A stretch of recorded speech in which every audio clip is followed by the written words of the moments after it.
Listen, I don't know what it is about being a comic artist that is so mind-numbingly lonely that it can make you go slowly insane. It could be the fact that we spend so much of our time drawing repetitively and churning out countless images while also juggling being writers on top of that. And if you are currently putting your work out there, you are also probably attempting to do some form of marketing when you have the free time, that is.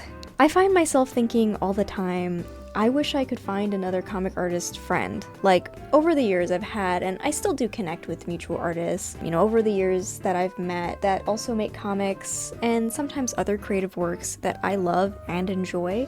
But we don't actually talk to each other, if that makes any sense. It's like the equivalent of giving each other a thumbs up or a head nod as you walk in the hallway and then go back to your empty, lonely cubicle. Needless to say, it is very difficult as a comic artist to really work together with people and make friends unless you join some sort of community or have comic artist friends in real life that you collaborate with or work on a shared project. If you work on one comic, you probably already know how insane it might be to juggle multiple comics at the same time, but sometimes we do it, and sometimes we do it with no payment. Yeah.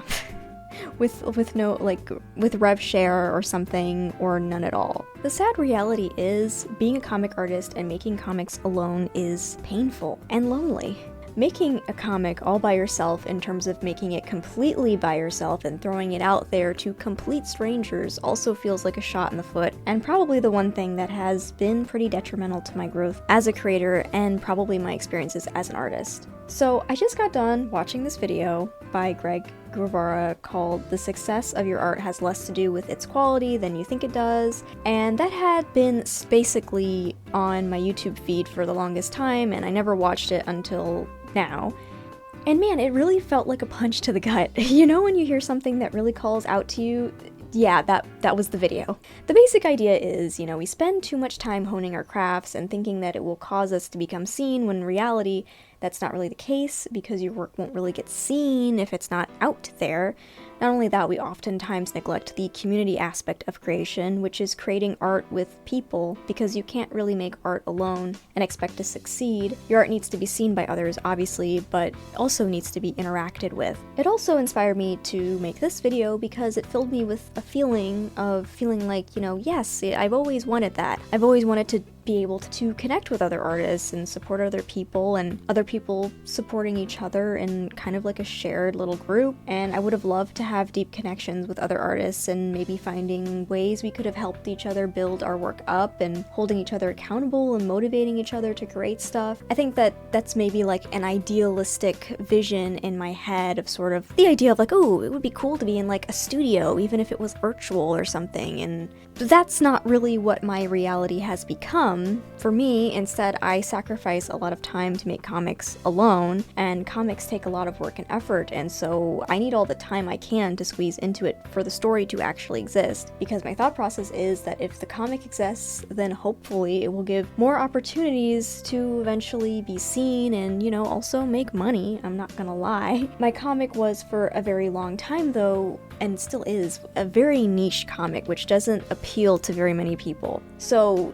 in order to make things that are not as niche, I had to juggle other projects because I figured I couldn't really sustain myself with just one very niche comic. But then all of those projects take a very long time to release, and then I have to market everything, and then I have to put my art out there and also do side stuff, which is like creating merchandise for a store. And a lot of the times fan art is the stuff that sells on my store pretty much, and most of my sales aren't really from my comics, so I needed other products. So I guess in a way, money has been the driving factor of my thought process, which really takes away from me the community aspect that I longed to have. So yeah, and I feel like I might not be the only one. I find that a lot of comic artists, or at least even other artists, are probably in the same boat, that we kind of have to prioritize doing what's more productive, and being more productive we hope will get us more money, which works for some people. I would say that another thing that makes the art of making comics so lonely is actually not knowing how your readers are interacting with your work, which is crazy for me to say as someone who has, or, you know, had at a time, a hell of a lot of readers. My comic On to Pass has around 6K subscribers, which, to be fair, I've amassed out of a near 8 years, and it was bringing in pretty big views in its best years, which was probably around 2015 to 2018. The thing is, I've always felt isolated, even from my own readers. I don't know how to talk to my audience who actually reads my comics, and it's insane. I don't know how else to explain it, but I'm at the mercy of the platforms that I post on. You know, you can write a note or something, but you can't really, like, contact them. You can reply to their comments, but you just, you know, it's just, like, weird. You can't really, like, reach out to them in any kind of way. And in a way, a lot of the times, it just feels like you're just kind of posting to the void as well. So I guess the question is, how, as comic artists, can we create a community? Could we create a community of readers and artists together? This has been kind of my thought process lately, and in a way, this is the reason why I've been gravitating more towards creating videos and experimenting with them. The thing about webcomics and indie comics is we need a community of readers. We might have a community of artists, but we actually need a space and an environment for readers to feel like they can come together and talk about what they're reading. And we need that space to be open enough so that the readers can see what's actually being produced as well. And my thought always goes back to YouTube, really. I mean, you know, a lot of community and fan culture kind of clusters around social media, videos, stuff like that. So that was kind of my thought. And that's why I originally, which I'm still working on, but I started trying to do webcomic review videos, which usually do kind of appeal more towards comic artists. But because they're videos, I feel like you might find yourself watching them, even if you're not a comic artists. Like, I find myself watching all kinds of strange YouTube videos that don't really apply to me. I feel like, you never know, maybe YouTube webcomic reviews or just somebody talking about what they're reading. I wanted to do it more in a way where I was talking about it like a reader, you know, like book talk and stuff like that, and booktube. That's what I feel like maybe we should have for webcomics, because I find that there's a lot of book sales happening that surround things that just get viral on like Book Talk or BookTube. There's like a community, right? There's a community of readers. That's what BookTube and Book Talk is. Even sites like Goodreads, you know, those are places for readers to review books for other readers. The reviews are not for authors and everything, it's for readers to say, hey, if you like this, this, and this, you know, these tropes, this is something for you. Stuff like that. That is one thing that I was thinking about. And I also do feel like a local sense of community can also work very well too when it comes to comics. The city where I live, we have like a pretty healthy underground indie comics scene, so to speak, because a lot of indie comics came from this area. I found that there was actually, within the past 5 or so years, there were some people in my area who ended up making a Discord server for artists in the area who make comics, and it's open to anyone with an interest in making comics. They sometimes put together zines or table at fairs when they can, with collaborated books that they put together. They meet up in restaurants or comic shops and draw, and I think the idea that this within your local community can be a great idea to start. It'll definitely take a few years to maybe get some traction, but I think a good way to advertise it would be like, you know, around art schools, maybe libraries, putting together some sort of panel at a library or an anime convention or a comic convention, just to sort of put the word out there and get people to join who have an interest in making comics. Maybe even opening it up to include readers, like people who are like, hey, you know, you want to read like local comics from your local creators and everything, and just create a community for it, like maybe a social media for it. I think that's another interesting idea. So I feel like this video has kind of devolved into just me kind of rambling and having my own idea session. But the thing is that yes, being a comic artist is painfully lonely, but I also feel like it doesn't have to be. And I think that one of my goals starting now is really trying to figure out ways where I can make it less lonely, and I have been trying to get myself a little bit more acclimated to the idea of sharing my work with other people, and also just getting more involved and trying to do what I can to create my own sense of community within my own sphere of people, and maybe growing that sphere. And I think you should too.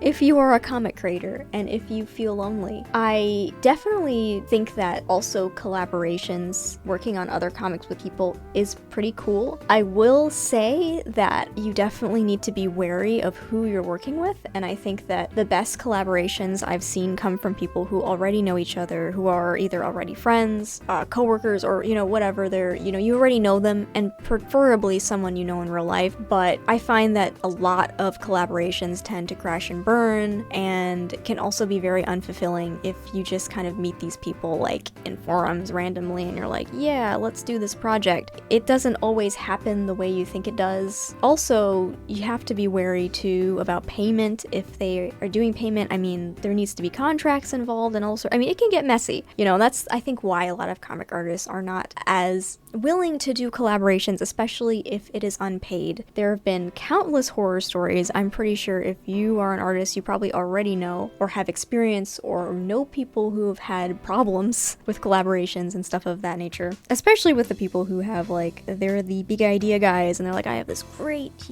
idea, and it's like somebody who doesn't know how to write a comic instead should have just written like their trilogy novel or something. But yeah, I mean, I definitely think that there are ways, and it doesn't have to be lonely. And I think that I think as my goal to figure out ways where we can create a community. And if we have a community, then we have people who will see our art, people who will interact with our art, and that's what it's all about. I mean, when I'm thinking about fandom culture, you know, and I'm at conventions and I'm, you know, having a good time, and I find myself wondering, you know, like, what does it take to create something like this, you know, but as a creator, like, how, like, what draws people into a series, the characters and everything, because I don't often find that with webcomics. I do find it a little, like, there are some webcomics or like small indie things that have gotten big, and that's the thing. Sometimes we just really want our work to succeed, and I don't really think that it necessarily means that you should have the goal to make your thing like the biggest and the biggest fandom out there. But I do believe that in our heart we always feel more like we've succeeded when people are interacting with our work, even if it's just a small amount of people. And I think that that's so much more meaningful, is to really see your work being interacted with people. And it's difficult to find that or experience that if you're doing it all alone.